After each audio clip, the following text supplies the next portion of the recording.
Welcome to Coming from Left Field, where we have conversations about politics, books, and current events with your host, Greg Goddles and Pat Cummings.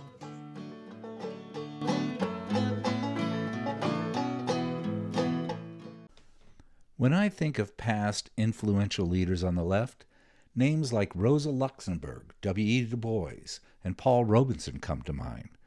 And now we have a new generation of social activists like Kimberlé Crenshaw, Ta-Nehisi Coates, Robin DiAngelo. One group of leaders were imaginative thinkers, defenders of the working class with unimpeachable political integrity. The other group is void of intellectual substance, fixated on identity politics, and more comfortable in a Martha Vineyard's wine and cheese gala than a union picket line.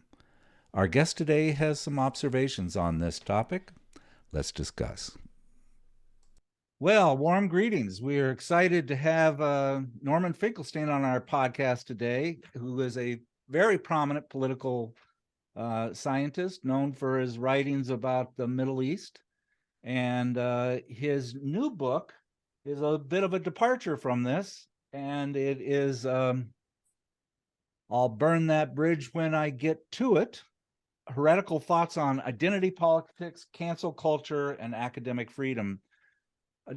Dr. Finkelstein, I'm not just saying this to flatter you, but this was really the best book I've read this year, by far, in synthesizing your understanding of what's going on with left politics. I think we're all always morphing back and forth on what that means, but you did an extraordinary job in pulling this all together and making sense of it. Well, thank you. I got an email. No, somebody reviewed the book and called the cover hideous. Which, in a way, it was supposed to be hideous because it was supposed to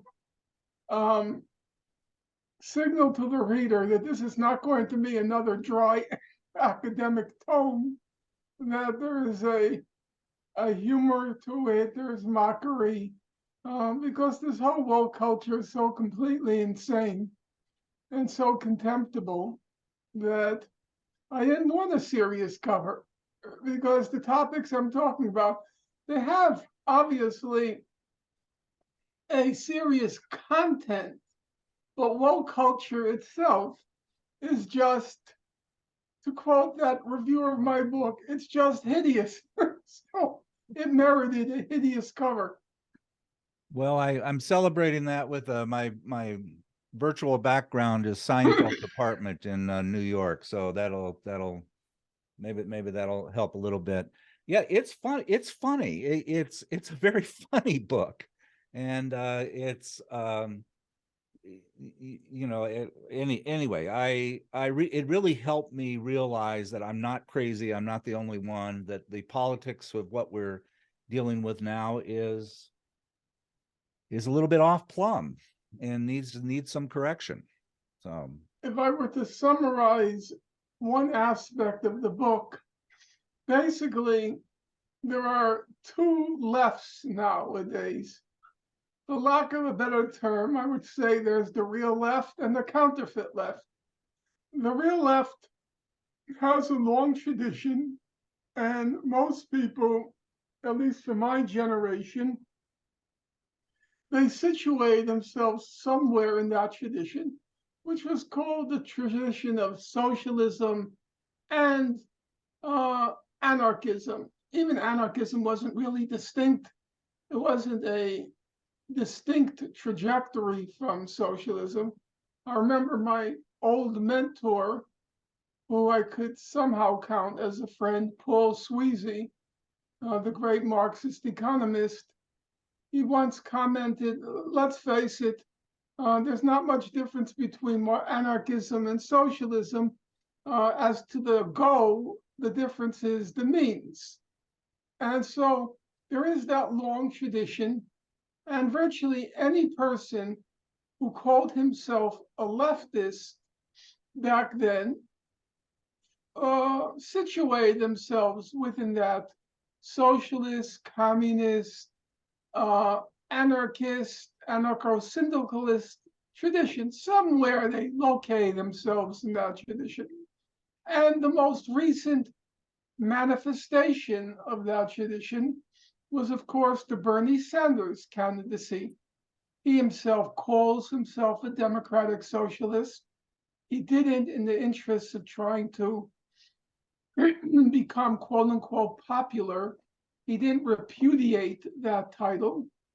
And the kinds of demands he put forth, the rhetoric he used throughout the campaign, it was clearly within that broad tradition, as I said, that dates back to the middle of the 19th century.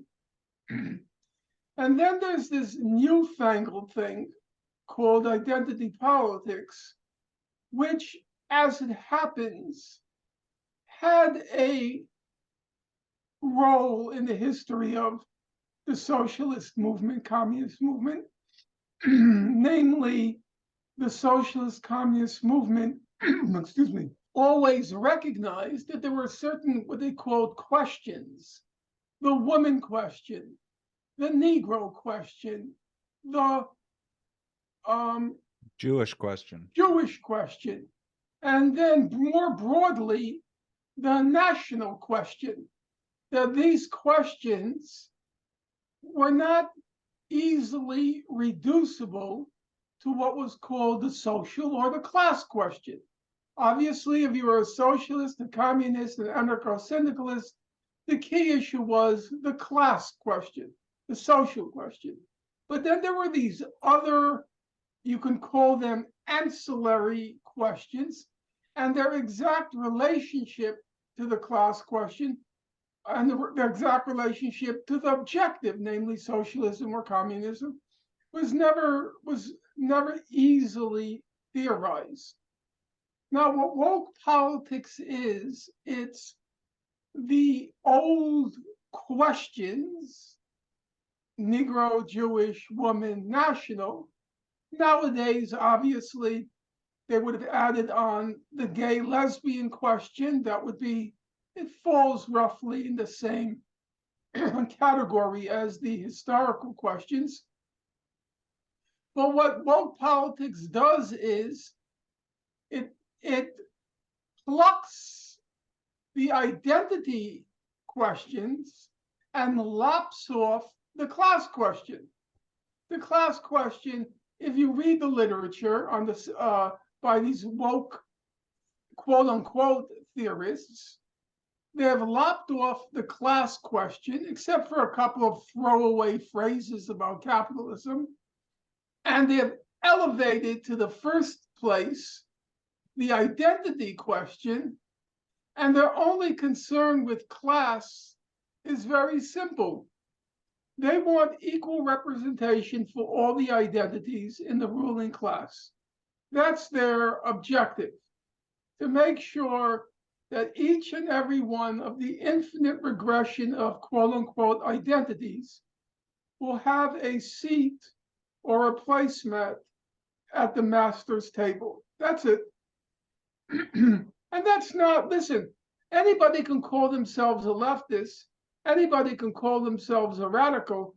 Fine by me. I'm not going to withhold that epithet from you. But the left as a historical project, it always put class first. It didn't ignore the other aspects of what you can call radical politics, but class was first. Identity politics lopped off class.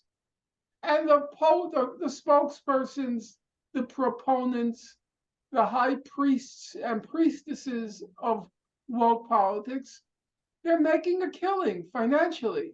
I mean, these are very rich people getting huge sums of money in compensation from the Democratic Party and its affiliates. It's a moneymaker. And anybody who wants to pretend that's not an aspect of it, so far as I'm concerned, is denying something that's staring in your face. the millions, the tens of millions, the hundreds of millions of dollars distributed by Jack Dorsey, the former CEO of Twitter, Jeff Bezos, the sums they get. I mean, to me, it's simply, I can't even comprehend it. Where these woke high priests and priestesses charge $20,000 an hour on Zoom to utter the most imbecilic, moronic, vacuous platitudes. What is that? That's the left? No, it's a business. They're entrepreneurs. You know, I heard an interview with you and Paul J, and he was talking about your seminal first book, where you took apart Joan Peterson's book From Time Immemorial, and you described how you literally pre-computer just went through all of the data meticulously and realized that there were errors in the book and it was a problem and it made a lot of difference. You took this same focus with these books. You sat down and read every one of these books. So we don't have to, although I've read half of them, and literally went through argument by argument, footnote by footnote. And so it's not just sitting back and taking pot shots. It's really doing a good analysis of where their logic is wrong, where their ideas are wrong, and very, very well done. I did what I do best. I don't claim to be an expert in African American history. It's a very rich field from the days when I studied it as an undergraduate. I occasionally pick up a book here or there, but certainly it's a serious academic discipline. I've not even skimmed the surface of the scholarship. And there are many other questions where I don't claim any expertise, but I have a certain competence for working through an argument, seeing if it's logical, seeing if the evidence supports it, or whether it's just chicanery. And that's what I did. I sat down with these books, so-called, and I tried to parse the reasoning, the evidence, the logic, and you can't but reach the conclusion that this is, from an intellectual point of view, a farce. So in one sense, my goals were quite modest. But on the other hand, I saw my book as a kind of a go-to anti-textbook, that a lot of people hear about these books, the White Fragility, the Stamped from the Beginning, How to Be an Anti-Racist. They hear about the books, but there really is a poverty of critical literature because critics mock the books, mock the authors, but I haven't yet come across a single individual who candidly said to me, I read Stamped from the Beginning, or I read How to Be an Anti-Racist. There are a reasonable number who read Robin DiAngelo's White Fragility, but there aren't many who have the patience, which I do, to simply go through a book line by line, juxtaposing different pages separated by a large number of pages, juxtaposing a page 4 and a page 40 and a page 400, juxtaposing the three, and trying to see, is there anything there? And my conclusion was, there's nothing there. It's complete garbage. Thoughts, Greg? Yeah, I'm a great admirer. Michael Parenti is one of my heroes, and you're becoming one of my heroes. And I associate the distance from academia, and the forced distance from academia, as a good thing, a good indicator of just how interesting and just how fearless and opposed to hypocrisy people are. So Parenti, like you, that's his major fight. As a consequence, he got no major appointments at universities, got no acclaim, was pushed off the media and so forth. But I think a class analysis of how we got here is important as well, because I think the reshaping after the civil rights movement and the anti-war movement of the 60s of US politics really pushed us forward. So I think that the accommodation with the civil rights movement that created a substantial Black middle class and the Democratic Party's loss of the Southern vote, they let it go, and Republicans picked it up. And the new coalition of the Democratic Party was essentially suburbanites, middle class suburbanites.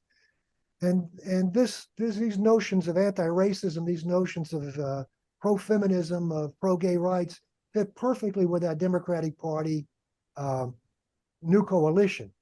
That's who feeds it from a class perspective, in my view. And I say that because that's essentially, I don't identify as left. I don't see two lefts. There's still the left that you relate to, Norman, and I relate to. And this is a whole different phenomenon. It has nothing really to do with the left anymore. The classic traditional left saw oppression of women, of Blacks, and others as a feature of capitalism, as a wedge used in the working class to break the working class unity. But this has nothing to do with that, has absolutely nothing to do with that. It's a manufactured kind of version of etiquette. It's essentially a notion of etiquette that fits perfectly with the suburban middle class white voter. And that's what keeps it alive, is that fits with the Democratic Party agenda, and it's the new coalition of Democratic Party. Do you have any thoughts on that? That's just my view. I guess I would put things, I think it's useful to clarify points of disagreement rather than just agreeing with each other. I think the biggest change in the Democratic Party and in current politics is you guys go back far enough to remember that there was a time when the trade unions were a real force to reckon with in American life. That when you talked about the United Steelworkers, the United Mine Workers, the United Auto Workers, I mean, these were powerful unions with very large memberships, which had a real influence on the political state, on the political scene. And even the anti-communist unions, I'm from New York, and one of the unions was led, the transport workers union was led by this fellow, Mike Quill. Now, Mike Quill was one of those ex-communists who became a raging, rabid anti-communist. But Mike Quill was a force to reckon with. He used to take his workers out on strike on New Year's Eve. And there would always be a to-do when Quill threatened to strike. We had the Taylor Law back then, which made it illegal for public workers, of which transport workers are one, to strike. That didn't deter Mike Quill. And that was the base, the foundation, the core of the Democratic Party. Now, of course, there were people in leadership, most notably and memorably George Meany, who were rabid anti-communists and positively unpleasant people. But then they weren't great, they weren't terrible. There were the Walter Reuters, the Leonard Woodcocks. They, have a mixed record. Let's just put it that way. When you go back, as I did in preparation for the book, I listen to the 1984 Democratic National Party convention. And that's when Mario Cuomo made that famous speech in praise of the working class and mocking the Republican Party as the party of the leisure class. I don't know if you guys recall that, but that was a pretty vivid moment. And then you compare it, as I did in the book, with the 2016 and 2020 Democratic Party conventions. Do you know there was barely a mention of workers? I mean, literally, that's not like hyperbole. There was barely a mention of workers. And so the other point to make is, in that classical era, when the Democratic Party's base was the trade union movement, that's not to say there wasn't also an identity politics base.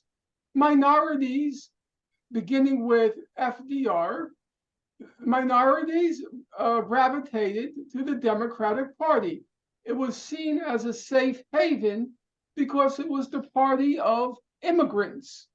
And so even though Jews eventually became very rich, they completely made it in the United States, they never transitioned to the Republican Party because there was a feeling that so long as you're Jewish, however much money you might have accumulated, there's always, the danger always lurks of a nativism, which was associated with the Republican Party. So even Jews, but minorities in general, in particular, obviously African Americans, they gravitated to the Democratic Party. What happened now is there's this massive shift. The trade union movement, its salience in the Democratic Party has been radically reduced, and the identity politics aspect of the Democratic Party has been radically increased. Its salience has been radically increased. And so you could see that, for example, in Joe Biden. Joe Biden and Bernie Sanders were the only two candidates in the last election who were making some kind of appeal to the working class. Obviously, Bernie, that was his total appeal. The identity politics was very marginal because he understood once you start leaning on the identity politics, there are going to be ruptures in support among the white working class. So he radically downplayed the identity politics. What he said was, if you are he didn't use these words, but essentially, I'm paraphrasing, his essential message was, if you are an oppressed minority, then you will benefit most from my revolution. The working class, the proverbial now, 99%, they'll all benefit. But if you are really the most down and out, like African Americans in the so-called inner city, you would be the main beneficiaries of my program. And Biden, even though he's gone completely woke in trying to get that identity politics vote, he too, as you know, especially you could see it in his last State of the Union address, he's still trying to win over at least a portion of the white working class. There are others like Elizabeth Warren, Booker, and all the other candidates, Buttigieg, obviously, they gave up completely on the working class. It's as if it weren't even a part of the party. So that's how I see what's sometimes called the realignment in the Democratic Party. Yes, it wants the white suburban vote because it's rich, they got money, and they tend to be liberal. So you make the right appeals, which include the identity politics, but that's because it warms the cockles of the heart of liberals, as if they're doing something enlightened and radical, but of course with no price. They don't pay any price. What price is there that these folk, are they asked to redistribute their wealth? No, they're not. Are they asked to make personal sacrifices of any kind? No, they're not. They just get to, as the expression has, it's a good expression, I think. They just get to virtue signal. Right. They get to show. Well, that's the political economy of it. That's you hit the nail on the head. That's the political economy of it. It's an etiquette that they can accept. I totally agree with that word, and I'm going to use it in the future. It's a politics etiquette. I think that's absolutely correct. And it's a very good, I don't know if you coined that phrase, but that's that term. I'll claim it. Well, that happens to be credit though. That happens. Get a copyright on it, Greg. That happens to be an excellent. I'll give it to you, Norman. Sure. An excellent nomenclature, and I'm going to use it because I think that's exactly what it is. I wrote a piece on Robin DiAngelo, and that's where I use that term effusively because it seemed to capture what she's about is etiquette, really teaching white suburbanites the etiquette of race. And you're right, it comes at absolutely no cost. You can be an anti-racist and do not a damn thing for people who are jobless, people who don't have medical care, people that have bad housing. It doesn't cost you anything to be an anti-racist based on what you just said. The only thing it costs you is you have to be prepared to pay their fees. Well, it's absolutely true. I mean, Robin DiAngelo, for a complete airhead, she's a very rich woman. And Ibrahim X. Kendi, for a complete imbecile, he's a very rich man. No, well, it's true. I mean, they charge now $200 a minute. $200 a minute. Well, let me ask you a provocative question. I agree. Everything so far I agree. But then the question still lurks. What about the people that have no housing that are Black? What about the people that have no bad schools that are Black? Where's that fit into the picture? Because as you mentioned, Bernie didn't make that a special deal. That wasn't a special thing of his campaign. And yeah, they would benefit in general from changes. But should we just not even talk about that? I mean, that's one of the dangers. I think what he tried to do was create a program that would unite everybody, but would also not be indifferent to the special situations of those who are worst off. So he would never, let's say, for example, on legalizing marijuana, he said those who had to serve time under the drug laws should be the first ones to get to sell the marijuana, to vend it legally. And if you look carefully at the platform, and the planks in this platform, on every issue, let's say on the issue of rebuilding infrastructure, he said the inner city should come first in rebuilding infrastructure. So I think he did what a good person of the left should do, which is to say, keep the coalition together based on common class interest, but also given the historical distinctions of certain groups suffering, that you should be able to also compensate or remediate in special ways. And I think most white workers would accept that. Most white working people will say, okay, I get it, racism, and I get it, slavery.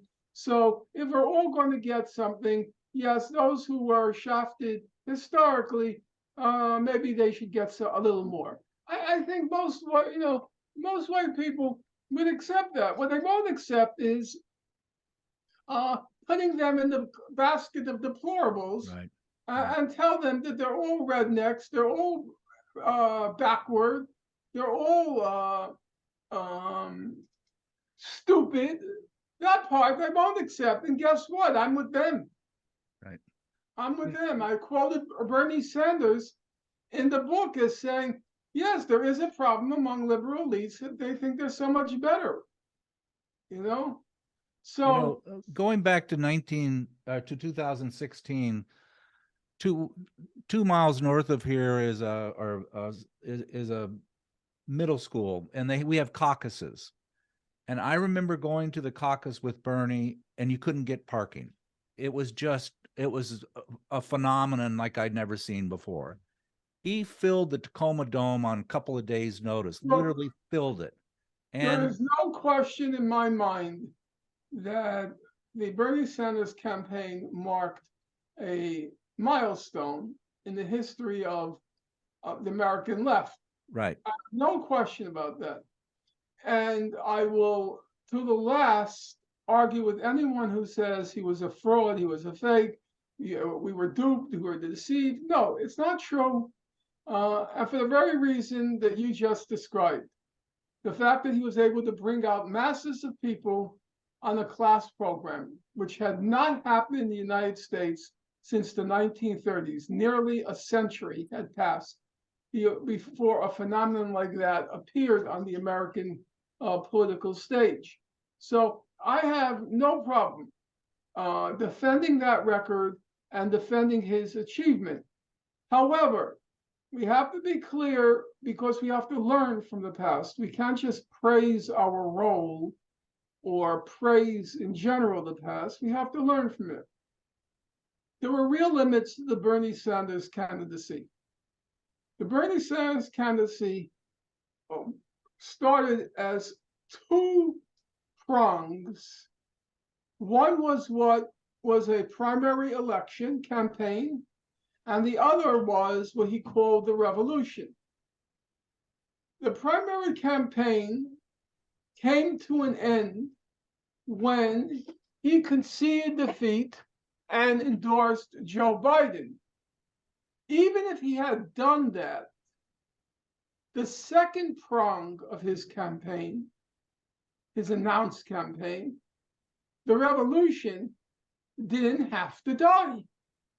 He could have endorsed Biden, but also said, if we're going to get anything through Congress, we need people in the street.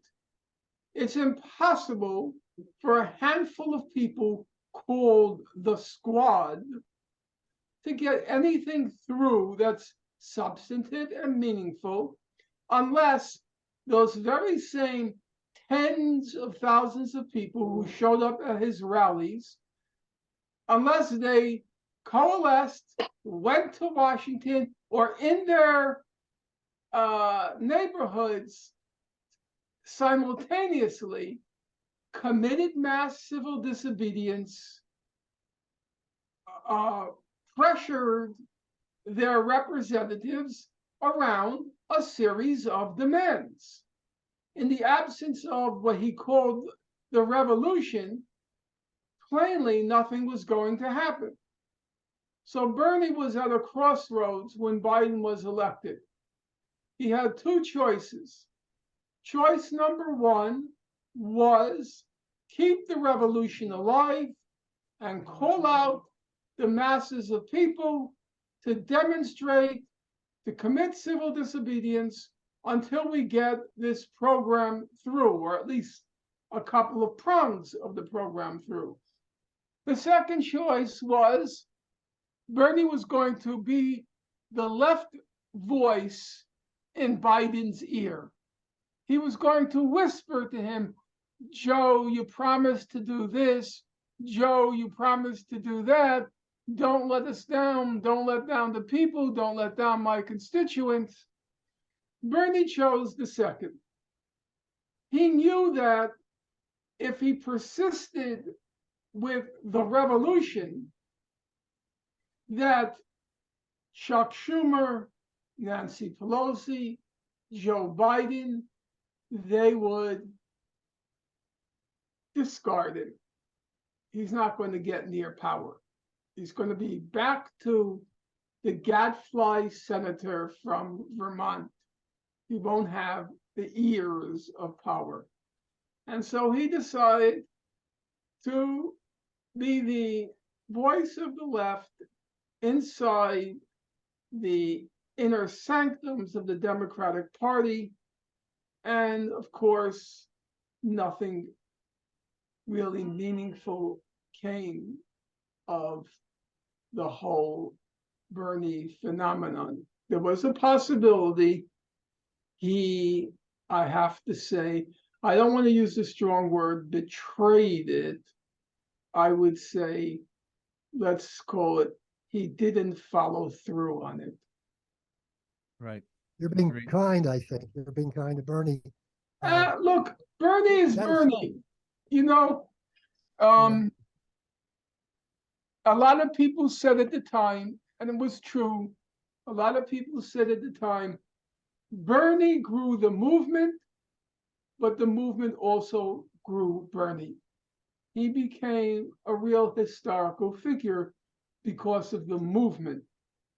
And once the movement evaporated, in no small part because of him, he became the old Bernie again, the gadfly in the Senate. I was listening the other day to a discussion between two Black neoconservatives, John Walter and Glenn Lowry. Correct. And we're talking about this new biography of Martin Luther King.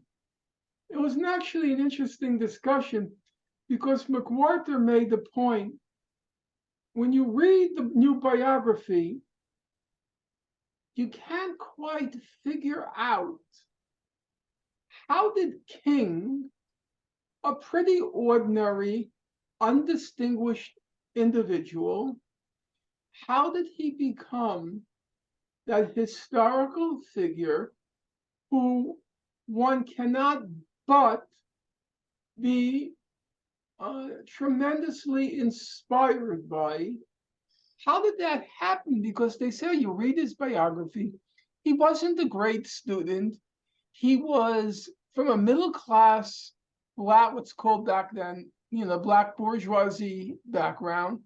He would probably have been an ordinary pastor in a small church, as he was at the time. How did that king become the new king? And it's sort of the same thing with Bernie. How did Bernie? Yeah, Bernie seemed like a nice guy, and he had his political convictions at a young age.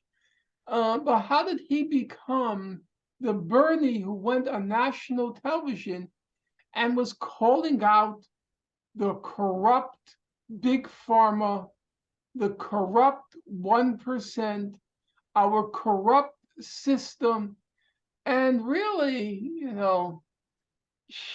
shaking for a moment the foundations of our country? I think I have a question, an answer for you. I'm a third of the way through the King book. And very, very good with, a huge amount of data has been dumped to get new information. But one of the things that you said in your book was you had a statement saying, I don't know why people say I'm proud to be Black. I don't know why people are saying I'm proud to be gay. Don't take pride in those things. Take pride in what you do. And to a certain extent, King was doing that too. He wanted to change it from a Black movement to a people's movement. He wanted to talk about class. He wanted to talk about the inequity that is being created, not just as a champion for Black people, but as a champion for all people. So ask yourself why. Yes, why is that? Why do you do that? I agree with you. He had a measure of independence. He had a measure of independence that allowed him to do that, and he grew. Bernie surrendered his independence when he got involved deeply in Democratic Party politics. And that's a place you go, ideas go to die. And that takes nothing away from Bernie's character or how he got where he got. But King never got in Democratic Party politics, and he continued to grow. And he did go towards class politics. But you can explain that, whereas it's not a mystery; it's explainable. He's exposed. It is, and it isn't, because King came from a very conventional African American milieu, and so how he managed to grow out and beyond that milieu. It is a kind of perplexity, I would have to say. And it was very impressive. I mean, King at the end of his life, you know, he was 39 years old. He decided to organize the Poor People's March with the emphasis on poor, when everybody around him, Andrew Young, Whitney Young, all of them were ready to cash in on the gains that were made in the civil rights movement, and they did. You know, Andrew Young, for example, he became a really corrupt sack of shit, disgusting human being, really disgusting human being. I don't know if you remember, but I remember as if it were yesterday when there were complaints about using slave labor in Vietnam. Nike was using slave labor in Vietnam. They asked Andrew Young to go to Vietnam. He went, he stayed there 24 hours, and he came back and he says, "It's all wonderful there. Don't believe a word you say." That's what Andrew Young turned into. Yeah, he was And nuts. King, where'd he end up? He didn't try to cash in. He went with the Poor People's March. Last day of his life, he was organizing the sanitation workers in Memphis, or speaking on their behalf. And then he delivered that incomparable eulogy. It was as if he were speaking at his own funeral the night before he was killed. It's a mesmerizing story, King. And I'm just curious, I have to get off in a moment. No, it's not 15 minutes. I'm curious, what do you think of that King biography? Is it good? Phenomenal. First of all, things such as the relationship between he and Malcolm X, they were actually friends. And the split was driven between them by the media and by the when you actually read their correspondence, read their letters, he said, I have a lot to learn from Malcolm X. The Riverside speech at the end completely put Johnson over the edge when he came out against that. And he and Hoover would sit and listen to tapes and would actively plot how they can destroy him, and they did that as effectively as they could by a lot of means, planting stories. And the other thing that I didn't really know about King is he suffered from psychiatric issues. I mean, he tried to suicide twice as a youth. He had depression. When he won the Nobel Peace Prize, he had been hospitalized before that for clinical depression. So I did not know any of that. he struggled. He struggled with some demons, but it is quite remarkable how, when you read what he was saying, how prescient it is, how correct it is. And he's been reduced to just this character with the ML King Day. They don't talk about his class organization, and how W. Du Bois was a hero as is, just like you, and Paul Robeson, and he embraced all those people, and he refused to throw that area of the communist group that were organizing the blacks at that time. They were welcome in the Communist Party. He refused to throw them under the bus. But eventually he did. That's not true. Let me correct that. That's not true. I wanted to point out the communist influence, and that's what explains a lot of the trajectory of from when he went in. Very beginnings, he was engaged with communists in the South. His chief advisor was a young longshoreman from Levison. Pardon me? His chief advisor was Levinson. Levinson was a money man, and he was a communist. But there was a young black longshoreman from New Orleans, who's I don't have your memory. I wish I did, Norman. Yeah, I know who you mean. He was the guy that he was the guy that King threw under the bus in a kind way, because he depended so much on him. He's a member of the Communist Party. Yes, Robert Kennedy went to them and said, "You've got to get rid of this guy." Yeah, And red I baited can't him out. remember his name now. He then, he was the You're one getting who old handled, too. he was the one who handled Jesse Jackson's Rainbow Coalition. It was the And don't same forget, guy. right. And don't forget, yeah, he was a big time thinker, a really deep thinker. He was an But and organizer.